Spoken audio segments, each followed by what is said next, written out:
Welcome back to another edition of All Chiefed Up. I am Steve and I am here with Mike, and we are back in Kentucky. We We just got are. back from Kansas City. We were at the preseason game. We watched the Chiefs beat the Washington Commanders 24 to 14, and we're going to go more in depth on each position and talk about what we liked, what we didn't, and who needs to work on more. Before we jump in, make sure to smash that like button if you like the content on this channel and you want to help us out. Also, if you're not a subscriber yet, get down there, hit that subscribe button right now. Tell all your friends and family where to find good Chiefs content on YouTube. Hit that share button, share it on your social media, and let's just jump right in. The Chiefs and the Commanders on Saturday. The Chiefs won 24 to 14. We've seen a few drives from the first team offenses and defenses. They didn't go a full half, as Andy Reid said, but we kind of called that one out too. There's no point in it. We thought the offense looked really good. We thought the defense looked really good. Juju didn't get to play today. McCole Hardman was out. Chris Jones was out on that defense. Carlos Dunlap didn't play. I don't think it was an injury related thing. But then also during the game, Rashad Fenton went down. We thought he re-aggravated that shoulder, but come to find out, he was just hanging his shoulder down because he was grabbing his groin. He's got a groin issue, which that sucks. But I'd rather it be that than him aggravating that shoulder. They just had surgery on, so hopefully he'll bounce back pretty quick from that. But let's just go ahead and jump right into this thing. I want to break it down position by position, what we saw, what players were good, what players were bad, and then we'll get into some winners and losers after that. Okay. Yeah, so let's start with the quarterbacks. We had no Chad Henne all day. He got the day off, and we got a healthy dose of Mahomes in the first quarter and a little bit in the second quarter. He did what Mahomes does. There's no point even talking about that. We got to see a lot of Shane Buechele today. We've seen a little bit of Dustin Croom towards the fourth quarter, but not much. It was mainly Shane Buechele. So, what did you think about Buechele today? Bichelle looked like Bichelle. Like he's not afraid to sling the ball. And when there's nothing there, he can make things happen with his feet. But I didn't see anything special from him. Nothing that's like, man, that's the guy. That's the number two quarterback. I think Henny still got that on lock. And then Dustin Crum, he only got in just enough to make three pass attempts, but he did complete all three of those pass attempts. But yeah, I didn't see anything out of the ordinary with the quarterbacks. And like you said, Mahomes did Mahomes things. But let's take a second to realize that sometimes we take that for granted. Like Mahomes played absolutely excellent. And it's so easy just to say, yeah, Mahomes doing Mahomes things. But good Lord, man, that guy looks awesome. And we could have a great year from him. Right. I think the only miscue by Mahomes, he took full credit for it, is when MVS come up. There was no deep safety over the top, so he threw it long. And I think MVS stuck to the playbook and kind of broke it off to the sideline, overthrew him a little bit, missed a long touchdown there. That's communication issue. That's going to be cleaned up the more comfortable they get with each other. So yeah, as of right now, with cuts coming up looming, do you think any of these quarterbacks get cut here on Tuesday? I think we got to cut 5 people by Tuesday. No. Yeah, I don't either. But I do think it's Mahomes, Henne, 1-2. That's probably going to be who we take into the season. Yeah, more than likely. That I'd say that's exactly what's going to happen with that. Let's move on to running backs. We had Clyde Edwards-Helaire, who only had 2 carries for 4 yards. Isaiah Pacheco, he had 4 carries for 8 yards. I had some issues after I watched the tape with the Isaiah Pacheco run plays. So on some of his carries, his field vision is terrible. There were holes the size of, 3 Danny Sheltons that he could have ran straight into the end zone. Completely missed it. Mahomes even saw it and got visibly frustrated. He pointed directly to the hole. And Pacheco just ran into the back of everybody. We alluded to that during the Bears game. Did I not say there was a play where if he would have cut back and Yes. seen the hole and Yes. put his foot in the dirt, that was a touchdown. And Right. so you've seen it again. So I'm not going to knock him yet, but that's something to keep your eye on. Let's really hope that he doesn't struggle with field vision because he's got all the rest of the tools that we need to have a great running back, a Kareem Hunt like running back. That way everybody can calm down about Kareem Hunt after 5 years. But he's got to have that field vision. If he don't have that, and that's not something you really learn, that's just a natural thing. So let's really hope that that's not an issue, and maybe it's just early in the season, first time in the NFL kind of nerves thing. Yeah, that's what I was going to say about But it. he did do good receiving the ball. He had 2 receptions for 16 yards. If you throw to Pacheco, he's going to catch it, and he can make some things happen after the catch. So overall, not a bad outing by him, but I would like to see that field vision greatly improve. Mike, what about Rojo, man? He didn't even get a carry. So we had talked about this. Rojo did not get any carries with the first team. I don't think Rojo even did he even play in the first quarter? I No, just can't remember him being even on the field. I want to So say it was around the second quarter when he came in. right, But so even we when he talked got to in there, he didn't even get a carry the whole game. exact. Yeah, did he not? I thought he got No, one. he had Okay, no carries. He had one reception for 3 yards. That's it. that's even crazier than I thought. But yeah, I don't understand what we're doing with Rojo. Is it possible they're going to look at these cuts and they're going to what? That's what they're doing with Rojo. That's what it Oh, looks like anyway. you're right. Yeah, I was thinking, but maybe they don't cut Rojo. Maybe they're going to throw out a little trade bait with Rojo here. I don't. I mean, you got to Yeah. think about it. He was only one season removed from almost 1,000 yards in Tampa Bay. It's possible one of these, as the preseason goes, you got some injury factors. They may throw him out to some team that don't have a clear cut number one just yet, or a clear cut number two. You may be able to snag like a 6th or 7th round pick off this guy.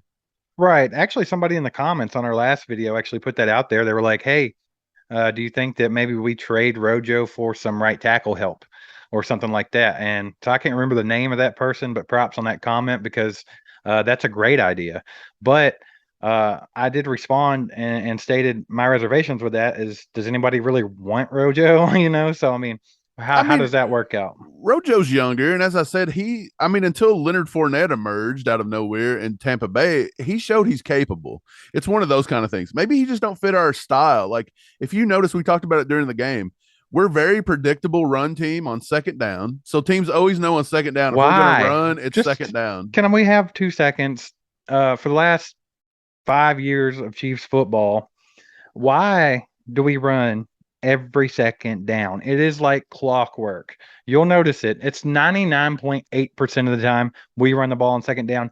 Everybody knows it. If we know it, those defensive coordinators know it. I don't understand the predictability from Andy Reid It's and the enemy on that. I Yeah, don't. it's not necessarily every second down, but it's always when we run, it tends to just be on second down. It's like I said, 99.8% of the time, if it's second down, look for a stupid run play And that doesn't even do anything. It just sets us up for a third and long. And again, with our offensive line and with Mike Burton on the field, he's on the field during most of the running plays. He just shifts out of the eye to a offset weak eye, and then they kind of do a delayed handoff or something. The plays Yeah. take a little long to develop, I think. And I don't know if with our offensive line, we just don't go downhill fast and hit the hoe and stop dancing. Well, is that the counter to Pacheco if he's having trouble with field vision? Because we know he's a full head of steam runner. He's very Adrian Peterson like. So do we tell him exactly where you're going? Like this is where the hole's going to be and hit it full head of steam and quit doing this RPO delayed handoff crap and just let him run? Or put Burton in front of him, running the eye, and just straight forward smash mouth. Is that what we need to be doing when he's in the game? You would think that's where it goes, but I feel like Andy Reid, Eric Bieniemy, this whole offensive coaching staff is very set on this is what they want to do and this is how they want to do it. Well, they like to be the cutesy and trickery and this and that, and they don't really prefer that smash mouth football. But I mean, that's something that we've been lacking. I think that Derek Gore had a decent day today. It was a lot better than during the Chicago game, obviously. And also Fleet Davis scored that late touchdown there at the end of the game. I personally like Fleet Davis. I think he's got something in him that I just kind of like. Is he more than a practice squad player? Probably not, at least this year. So if you had to pick the depth chart right now, and if you think there's anybody on this running back, in this running back room that could get cut this week, what do you think it is? Fleet Davis. I think that they would go with him just because he's the obvious one. Like Derek Gore, like I said in the last video, there's some loyalty there to Derek Gore because he's been around for a minute. Rojo, they're spending $1.5 million on him this year. Maybe they deal him, maybe they don't, maybe they keep him, maybe they cut him. We have no idea, but it doesn't look good for Rojo. But right now, I would say that Fleet Davis, even though he's played just as well as Derek Gore, would probably be first man out. If you look at the stats from the game, like you said, you thought Derek Gore did better than the week before, which I'll agree with because he didn't look horrendous. But everything was in volume. He had 11 yards rushing, but that was on 5 carries, and then he had one reception for 1 yard. But the improvement there was that he actually caught the ball. So, I mean, it's not like a huge jump, but Rojo didn't see much of anything. So that makes me wonder about what's going on there right now. In my opinion, if I looked at what the coaches were doing, I would assume that they're seeing Clyde as number one, Pacheco, McKinnon at the 2, 3, and then probably Gore. Yeah, I've got Rojo and Gore battling it out for the fourth spot. And even though I like Fleet Davis, I agree with you. If there's a cut this week, it's either going to be Fleet Davis. It could be Rojo. There could be that surprise cut right here, like we got with Lonnie the first week. Other than that, they could look to deal Rojo. But I do believe if a running back gets cut this week in these 5-person cut downs before Tuesday, it's probably going to be Fleet Davis. Yeah, Fleet Davis, he had 5 carries for 5 yards and that one touchdown. So he didn't do anything outstanding. It's just that Chris Lamont's made a good interception and got the ball down on the goal line, and that's how that touchdown. So it's kind of handed to him.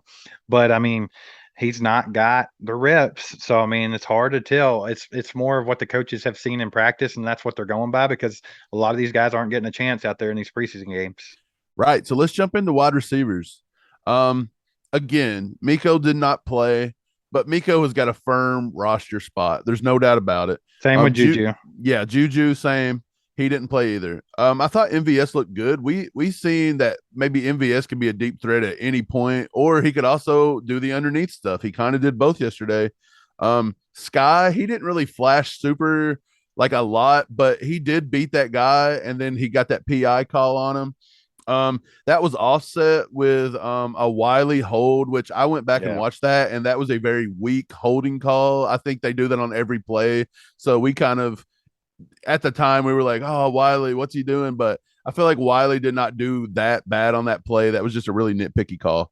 But getting back to the wide receivers, Justin Watson did exactly what he needed to do this week. He took what he did and he built on it. He's firmly in that wide receiver 5 row. And then Fountain looked pretty good. I noticed they tried to put Corey Coleman in a lot more situations. I think they're wanting to take a look at him. Gordon, when he was on the field, he tended to be open. We were sitting up there joking with a couple guys in the stands, and everybody's like, do you notice that Josh Gordon is always open, but yet quarterbacks won't even start to throw It, to him? it wasn't just Mahomes; it was also Michelle. Gordon was getting open. He was wide open a few times, and actually one play early on they stuck him in with the ones, and he had a touchdown. He had his guy beat by 5 yards, and Mahomes never even looked at his side of the field and ended up throwing it deep down to the left. But and then several times wide open, Michelle never even looked his way, and it's just like that's why we were kind of joking with those guys. It's like, man, Josh Gordon could end up getting cut, and it's not even really his fault because he's running crisp routes and he's making separation, and he's just not getting opportunities. Right. A lot of people are saying Sky Moore is not really impressing. Well, you don't need to see a lot from Sky Moore. Um he's making the roster. It's easy to see. Sky Moore is obviously 4th down the list, if not 5. Like we know for a fact you've got Juju, MVS, and Miko above Sky Moore. Like he's going to start digging into their snap count come, maybe 6, 7 weeks in, but he's never going to be that guy that's just I mean, he could be, but he's probably not going to just jump up and just take the number 1 row and just push Juju down the roster. Like, I feel like Sky's that guy where it's like, hey, we've got all your guys covered. We got Kelsey covered. Now what? And they're like, hey, forgot about Sky Moore. He's going to take the top off. Well, that's what I was getting ready to say. It's a lot of the same people that's saying that Sky Moore is going to be a bust or he's not impressing me and this and that are the same ones that were Tyreek Hill lovers. And let's be honest, yesterday there were plenty of receptions in the middle of the field that come because Sky Moore had ran a long route and was beating his guy a little bit, and he just maybe not enough to get the pass to him, but he was opening things up in the middle of the field the same way that Tyreek Hill used to do.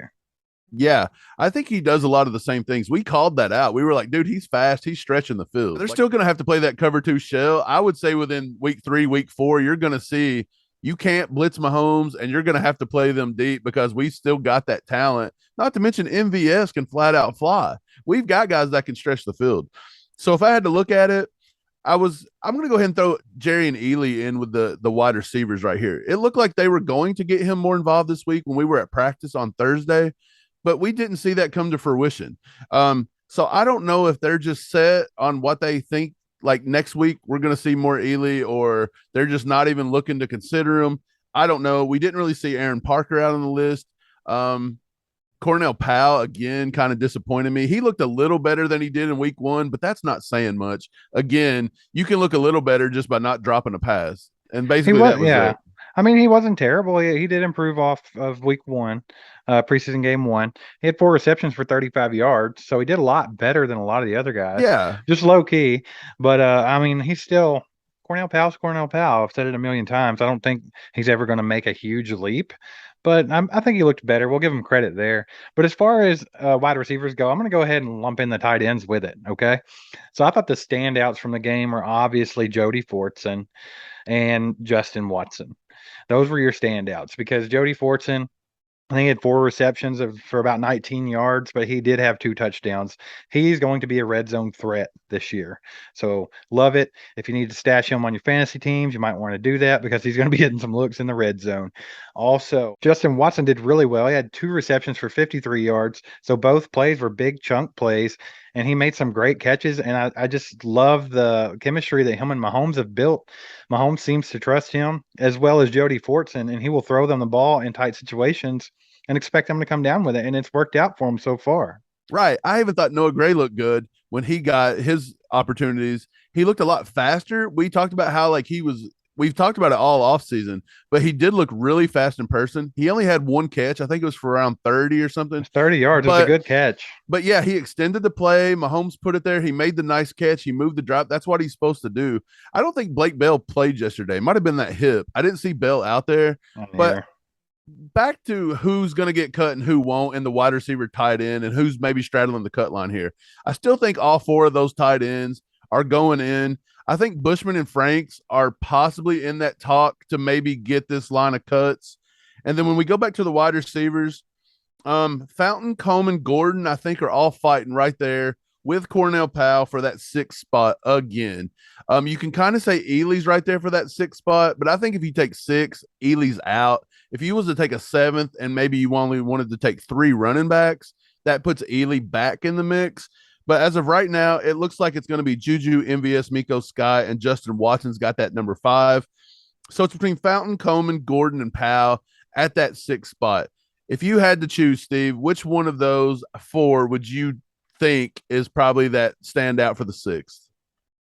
Right now there's not really a standout. So if I break it down just a little bit, Jerry and Ely, they're not even giving him the looks. So you can almost write him off. It's probably practice squad. I think they like him in Kansas City. I think they like what he has to offer, and he's super fast. And we saw them utilizing him in practice on Thursday. But I think he's going to end up going to practice squad. Josh Gordon, he's been getting good separation, running good routes. He knows the playbook. He's been there for over a year now. Um, Looks good, but he don't offer the special teams like Darius Fountain. And then Fountain had one really good reception in this game. I think it was 27 yards or something like that. It was a pretty good chunk. So he's looked well. He's doing good for himself as far as getting on that 53 man. Cornell Powell's trying to get in there in the mix.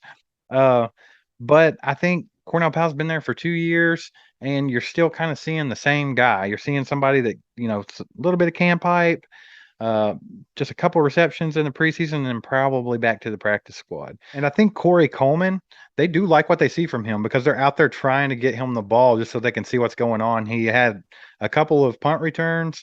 He also had a reception, and it was a great contested catch right in the middle of the field. Right around the same time, Josh Gordon had his one really good contested catch. So it's a toss up right now, man. If I had to give a nod to any of them, it would be Darius Fountain just because of the special teams that he brings and the fact that he's been there longer. Yeah, I think this week, if there's any cuts made in the wide receiver room, it's probably Aaron Parker only. If you had to throw out another dark horse, maybe he gets cut right here. I think it would be between Corey Coleman or Cornell Powell. I don't see them cutting either of them at this time. So I would say if anyone gets cut out of the wide receiver room or the tight end room this week, I'm looking at Aaron Parker, Matt Bushman, and Franks. Absolutely. And the only one that would even be really on that cut line would probably be Corey Coleman because I don't think they would cut Jaron Ely. I think they would put him on the practice squad. Corey Coleman, I doubt he goes to a practice squad. He's going to get poached pretty quick. And I think Ely might too. So that's something that they might be kind of skeptical about as well. So it's going to be interesting to see what they do with the wide receivers. Okay. Well, let's move on to the offensive line. This has kind of been a sore spot for the entire offseason thus far. Dude, we seen him in person yesterday. It didn't look like it got much better from the Bears game at the first preseason game. So we've got Creed and Trey Smith and Joe Tooney holding down the middle of that line, anchoring it. They're fine. Orlando Brown still, he looks a little quicker. He's still done really well against Chase Young yesterday, which is what we wanted to see. Wiley did play better than he played against Chicago. I'll give him that. He did have that hold penalty, as I alluded to early on in the show, but it was very nitpicky. He did look better. Mahomes even said after the game they were giving him a clean pocket. The times he stepped up, the times he ran, it was just because nobody was open. He was just wanting to get out and create. So I think the first team offensive line did look pretty good. When we started getting to the second team, Steve, that was the problems, man. The second team offensive line, and particularly that right tackle spot, is perplexing. Right. I don't think the guards looked terrible on the second, third teams. But overall, the offensive line is just garbage once you get past that first team. And something's got to get done about it. Prince Tega Winogo, Roderick Johnson, both got beat over and over and over again. It's just there's a big hole there. And I'm still wondering what the heck is going on with Kennard.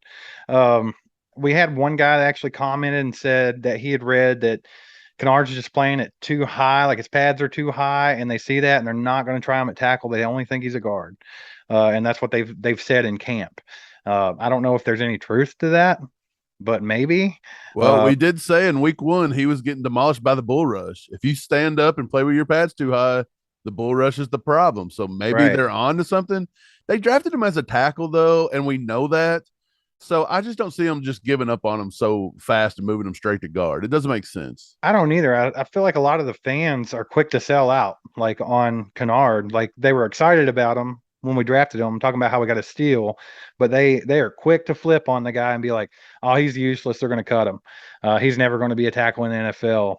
And all that stuff. But man, Darian Kennard has a lot of talent. He's a big, strong guy, and he can play the tackle position. And I think that's what they intend to do with him. But I think they're going to take it at a very slow process. And I don't know if it's because they're working on his mechanics, like keeping them shoulders down, or maybe he's, a little slow on the playbook. I have no idea, but there's something going on there. But we discussed it for just a minute in the instant reactions yesterday. He was visibly frustrated down there on the sideline. There were several times where we looked down there.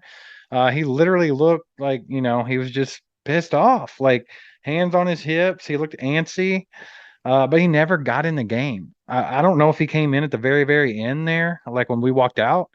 I'm not for sure, but other than that, he didn't play, not a single snap. Yeah, we're planning on talking about this Kennard issue because this has been coming up. We're getting asked about this. Is it a concern? Is it not? We plan on talking about this a little bit more in depth later on in the week, possibly. Yeah, I don't know. I don't know if any of these guys are right on the cut line. I wouldn't know who to cut and who not to because they're all just kind of playing at such a bad level. If anybody's been disappointing to this point, I really do think it's Roderick Johnson with all the camp hype he had coming in. Yeah, I mean, I'm just done with it. I don't even care about the second and third team offensive line. Like, you could literally cut any of them right now, and I wouldn't care. There's none of them that I care to keep. All right, Mike. So overall, after the Commanders game, who did you think were the winners and who were the losers on the offensive side of the ball? Okay, I thought MVS was a winner. I thought when given the opportunity, MVS done a lot of the things we needed to see him do. I think he's going to have a productive year. Another winner is I'll give it to Mahomes. Actually, Mahomes we already know is a winner, but I think that his connection with Fortson is what I'm trying to get at. That connection is a winner. I literally wrote down Fortson / Mahomes. That's my winners on offense. Right, because that's the connection you got to see, especially in the red zone. We knew the offense was going to look good. That's the thing. We knew it was. We knew we wasn't going to see like giant days. If the other one I would say is Justin Watson, I think he definitely solidified that wide receiver 5 role. He did what he needed to do. Justin Watson, bring your family to KC, buy yourself a house. You're going to be here for the year, boy. So what about the losers, man? Who were the losers on the offensive side of the ball? I think we have to dig deep. I think if you look at the first team, wasn't many losers. If I dig deep, I'm going to say Rojo was a loser. They just did not give him any opportunities. He has to be a loser. If I go to the wide receivers, I don't think anybody was really bad, but I think I have to give Jerry and Ely a loser just because we didn't see him. It's kind of that same thing. Like we have to be able to see more and from then him. Darian Kennard as well. That's the three that I wrote down was Rojo, Darian Kennard, and Jerry and Ely. And it's not necessarily by anything that they did. It's just that they're not getting the opportunities. So obviously somewhere along the line they've done something, or the coaches see something, but they're not even getting opportunities. So they have to be losers. Yeah, well, we know football is one of those games where if you can't do it mental, you can't do the reps on practice, you're not getting in the game. So these guys have to be doing something mental or something in practice that they're just not being able to translate over to playing time, and the coach ain't giving them the opportunity in the reps. Right. And I had one in the show more category. This is one guy I think needs to show a little bit more because he's got a lot of hype behind him, but I ain't seen anything super impressive yet. And that's Isaiah Pacheco. I said that he missed some holes. He lost an opportunity at a big gain, maybe a touchdown there, just not seeing the hole. Uh, man, got to show some more. If there's a big wide open hole there that a bus can drive through, you've got to hit it. And then of course I said he'd been receiving the ball well, so no qualms there. But it's just on that run game, man. Because at first we thought it was, man, they're running delayed handoffs and this is stupid or whatever. But man, the offensive line had it set up for him and he missed it. Yeah, I agree. Pacheco actually got the looks that we thought he was going to get, and it wasn't super productive. So we hope he gets that together. We think he will. It's not going to be a problem. But that's about going to wrap it up for part one today, Steve. All right, Chiefs Kingdom. If you think our second, third, fourth team offensive line is complete trash and they need to do something about it, hit that like button right now. Also, if you're not a subscriber yet, hit that subscribe button. We're trying to get to 5,000 before the season ends, and we're going to need your help. So hit that share button, put it on your social media. That way, all your friends and family can see where to go watch good Chiefs content on YouTube. Hit the bell so you get notifications when we come out with new stuff, and we appreciate everything you do. Yeah, guys, that's going to be it. We're going to be back tomorrow with part two. We're going to discuss the defense. We're going to do some winners and losers there.